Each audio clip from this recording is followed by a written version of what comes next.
నటనతో, beautiful ఎమోషన్‌తో మనందరిని కడుపుబ్బా నవ్వించారు, ఏడిపించారు. And ఇప్పుడు ఇలాంటి ఒక ఇంట్రెస్టింగ్ రోల్‌లో కనిపించబోతున్నారు ఎక్కువ రోజులు అన్నపూర్ణమ్మ గారు. ఏడ్పించాను, నవ్వించింది తక్కువే. అందరికీ నమస్కారం. పాత్రికేయ మిత్రులకి, ఛానల్స్ వారికి, ఆహ్, నా ప్రియమైన ప్రేక్షకులకి అందరికీ నా నమస్కారం.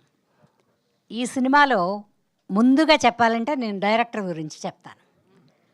ఎందుకంటే ప్రొడ్యూసర్సు ఎన్ని పెట్టెలు పట్టుకొచ్చినా డైరెక్టరు ఆర్టిస్టులను వెతుక్కోవడంలోనే వివేకత కనిపిస్తుంది. నన్ను సెలెక్ట్ చేసుకున్నారు. ఎలా అని అడుగుతున్నారా? అంతకుముందు ఎవరెవరినో అనుకున్నారు. ఆ అనుకున్న వాళ్ళు మిస్ అవ్వలేదు. ఈ అదృష్టం నాకుంది కాబట్టి వాళ్ళు తప్పుకున్నారని చెప్తాను నేను. ఈ వేషం నాకు ఎలా పడిందంటే 25 ఏళ్ల ముందు మురారి సినిమా చేసేటప్పుడు సుకుమారి అమ్మగారు వచ్చి నాతో పాటు రూమ్లో కూర్చున్నారు. చూసి ఏం సినిమాలు చేస్తున్నావు అన్నారు. చేస్తున్నానమ్మా అని. అదేంటే మీ తెలుగు వాళ్ళు నీకెప్పుడు ఒకటే టైపు వేషాలు ఇస్తారు, అప్పుడు ఏడుస్తా కన్నీళ్ళు తుడుచుకుంటా త్యాగాలు చేస్తూ ఉండే వేషాలే ఉండేవి నాకు. అలాంటి వేషాలు ఇస్తారేంటే నీకు? అదే మా మలయాళంలో అయితే రకరకాల వేషాలు వేయించుతారు నీతో, అన్ని రకాల వేషాలు వేయడానికి నువ్వు బాగుంటావు అన్నారు ఆవిడ. అంటే ఏమో అమ్మా, మా తెలుగు వాళ్ళు ఏది పిలిస్తే అదే, వాళ్ళు దేనికి పిలిస్తే దానికే వెళ్ళి యాక్ట్ చేస్తాను నేను అన్న 25 ఏళ్లకి అభిరామ్ అనే కుర్రాడికి ఈ వేషం నేను వేస్తే బాగుంటుందని వెలిగింది బల్బు. అందుకని నేనేమనుకుంటానంటే పెద్దవాళ్ళ ఆశీర్వాదం ఎప్పుడూ మనకి వెన్నంటి శ్రీరామ రక్షగా వస్తుంది. అప్పుడు సుకుమారి అమ్మగారు అన్నారు. ఆ తర్వాత 25 ఏళ్ళు దాటిపోయినట్టుంది మురారి సినిమా తీసి. ఆ తర్వాత అభి పిలిచాడు. నేను స్వర్గం నరకంలో ఒక హీరోయిన్ వేసి తప్పుకుని తర్వాత మదరు, ఎంతకాలం మదర్గానే ఉన్నా. ఇప్పుడు బామ్మ బామ్మ అంటున్నారు. సరే, బామ్మ వేషాల్లో మరి ఈ అబ్బాయికి ఎలా అనిపించిందో. అందరూ వద్దని ఉంటారు నాకు తెలిసి. ఆవిడ బాగుండదు, ఆవిడ చీర కట్టుకుని పెద్ద బొట్టు పెట్టుకుంటేనే బాగుంటుంది, వద్దు అని ఉంటారు. ఈ అబ్బాయి పట్టుబట్టి పాపం ఇప్పుడు ఏదో వచ్చిందిగా కొత్తగా, ఏంటది ఏంటి అబ్బాయి అది ఏఐలో పాపం నా బొమ్మ పంపించి ఇక్కడి నుంచి ఏదో డ్రెస్సులు వేయించి వీళ్ళకి చూపించారు ప్రొడ్యూసర్లకి. వీళ్ళు యంగర్స్ కదా, బాలాజీ గారు, కౌశిక్ గారు, తరుణ్ గారు, వీళ్ళందరూ యంగర్సు. శైలేంద్ర గారు వీళ్ళందరూ వద్దని ఉంటారు నాకు తెలుసు. ఎందుకంటే వాళ్ళ చూపు వేరే, ఇప్పుడు వచ్చే పిల్లలు ఇప్పుడు వేసుకునే డ్రెస్సులు అవి. బట్ కానీ ఈ పిల్లలందరినీ చూసి నాకు ఎప్పుడూ మనసులో అనిపించేది, ఇంకో జన్మ అంటూ ఉంటే ఈ పిల్లల్లాగా డ్రెస్సులు వేయాలి ఏమైనా సరే అనుకునేదాన్ని.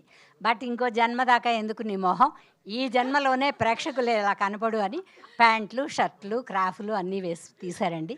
అయితే ఈ కథ చాలా మంచి కథ. మీ కథ, మా కథ. మాకు కూడా మనసులో ఉంటాయి కోరికలు, అవి చెప్పుకోలేకపోయినా ఏ డైరెక్టర్లో వేషం వేయించి తీరుస్తారు. ప్రేక్షకులకు అలా కాదు కదా.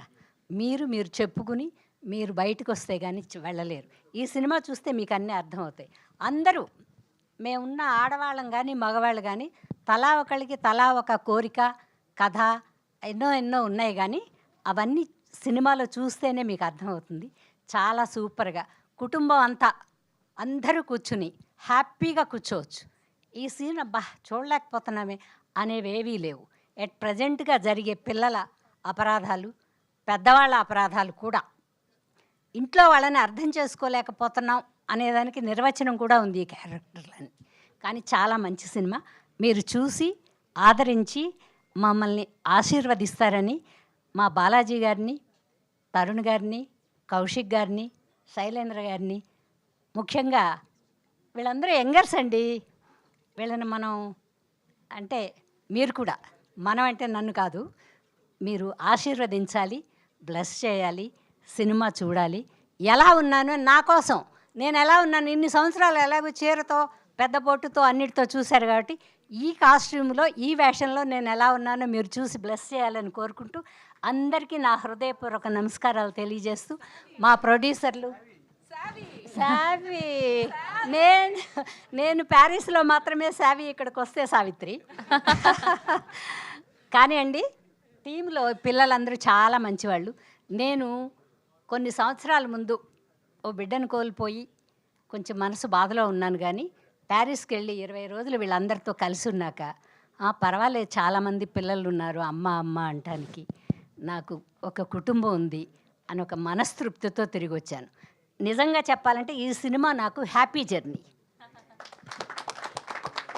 మీరందరూ ఆశీర్వదిస్తారని కోరుకుంటూ సెలవు తీసుకుంటున్నాను. థ్యాంక్ యూ సో మచ్ అమ్మా. Thank you so much. Ma'am please ఏదో చెప్పబోతున్నారు. ఏమి చెప్పబోట్ల ఆవిడ చేతిలోంచి మైక్ తీసుకుంటే ఆవిడ కష్టపడకుండా నడుస్తుందని అంతే. ఓకే, నాకు 24 గంటలు డ్యూటీ పెట్టారు శైలేంద్ర, ఆవిడ బాగా చూసుకోవడం. బాగా చూసుకోవడం అండి, చాలా బాగా అండి. ఇండియా వచ్చిన దాకా చూసుకుంది, ఇక్కడ వదిలేసింది. Okay, we have a quick Q&A session with media. Please అందరినీ కూడా వేదిక మీద ఉండవలసిందిగా రిక్వెస్ట్ చేస్తున్నాం. లేదు